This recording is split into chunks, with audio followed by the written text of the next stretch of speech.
widespread. It started before the hurricane even landed, with tornadoes popping up everywhere. And then the hurricane making landfall, the wind, the rain, the water that came. 3.2 million households do not have power right now in the state of Florida, and they are just now beginning to assess the damage. Victor Oquendo is in Sarasota, Florida, very close to where that hurricane made landfall. Victor? Eva, we are right at the entrance to Siesta Key. Hurricane Milton making landfall just on the other side of that bridge there. And right now, the sheriff's office here in Sarasota County, they're blocking any cars from entering. But what is happening, if you look over here to my right, you'll see residents, people eager to go check on their homes, and they're able to walk across that bridge. Now, at this point, we have been out here all morning long, and we've heard the same thing from every single resident who's crossed back over. They've told us they feel lucky. It's not as bad as Helene. I had one person tell me it looks like it's in great shape, all things considered. So that is definitely some good news there. But we have not been able to cross that bridge ourselves just yet. We have checked in with the county. They have told us that they're doing their initial damage assessment. They have a tactical team doing that. But Eva, all things considered, especially with that storm surge that was projected, that could have been twice that of Helene. From what we're hearing from residents, it sounds like Siesta Key, despite that being where Milton made landfall, seems like it's in good shape. Eva?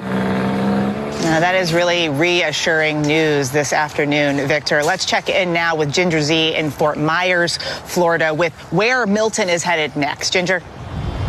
Yeah, so Milton, the center of it, is out in the Atlantic. So, Eva, we're standing here in Fort Myers. We had 5 to 6 feet of surge. We were grateful that it came in at low tide. You see the picture there. That's video from our hotel where the ocean is crashing over into the pool deck and into the pool. It filled that bottom level. And there was actually a shed at one point that got up to about doorknob level. So we definitely got a significant amount of surge, but we were so lucky that it happened at low tide. And a couple of things came together here. Siesta Key, because they took the front eye wall, I'd like to see video and pictures out of Venice, Florida, because you see where just south of there, that's that dirty side, the right front quadrant where they'd have the most onshore flow with the most of those winds. Now, it was quite lopsided too, because the biggest winds happened on the north side. Sarasota, 102. 18.5 inches of rain in St. Pete. That verified on the forecast really well for the flash flooding. 101 mile per hour gust there. Tampa had a 97. And even Daytona Beach earlier this morning had an 87 mile per hour gust. I was explaining that onshore flow, which was what happened for us here, and also Charlotte Harbor, and then the offshore flow, which gives you anti-surge. It actually can pull water out of the bays around Tampa and push it out to the ocean. Now that center is way off, and we're going to just see for the rest of the afternoon the numbers come down. It'll be breezy at best by the time you go to sleep. That'll be relief, because a lot of people didn't sleep well last night. And I know everybody wants to say, okay, we got to be done for the season, right? Well, we're not quite done. We have 6 weeks left in hurricane season, and in October, the Gulf, especially Florida, can still be quite active. So we will be vigilant and watching. And I have to say, Eva, everybody keeps saying not as bad. They prepared so well. They evacuated so many people. This was one of the best evacuations and preparations I've ever seen, and I hope that helped us to keep people safe. Yeah, definitely, Ginger. That is something that we saw here in Orlando. All of the hotels around us completely full. People who evacuated that west coast of Florida to get out of harm's way. DeMarco, the assessment of this damage is just beginning, and it covers the state. So we'll have to see just what this recovery effort looks like on the other side. Yeah, so the day goes on. All right, Eva, thank you very much. We appreciate it, and we'll check back in with you in just a moment. Dr. Darian with us now. You have friends there in that area who are doctors, so what are they telling you? So I'm communicating with emergency physicians, most notably Dr. Megan Martin. She's in St. Petersburg, and that's right in front of Tampa. Now, that suffered significant wind damage. Thankfully, they just missed the eye, but she recounted on her experience. She's lived through the hurricane before Hurricane Helene. Her community's still recovering from that.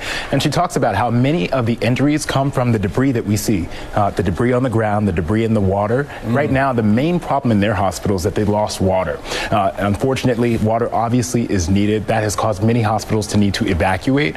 And also the Tropicana Stadium, the roof was pulled up. And why is that significant? Because that's where many first responders were. Thankfully, the majority of them were able to get out safely.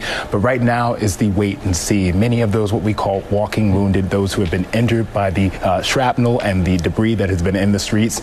And the one word of caution, DeMarco, that she says is be cautious around flood water. It's not just water. It's nothing to play with. It's got debris in it, also downed electrical lines, increase the risk of electrocution. All right, Doc, thank you very much. We appreciate it.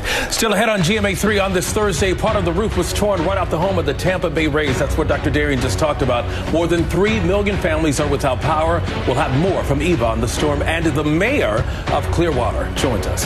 And later, we're digging into 2 high-profile criminal cases making headlines, what Diddy's team is now alleging, and the latest in the Menendez brothers case.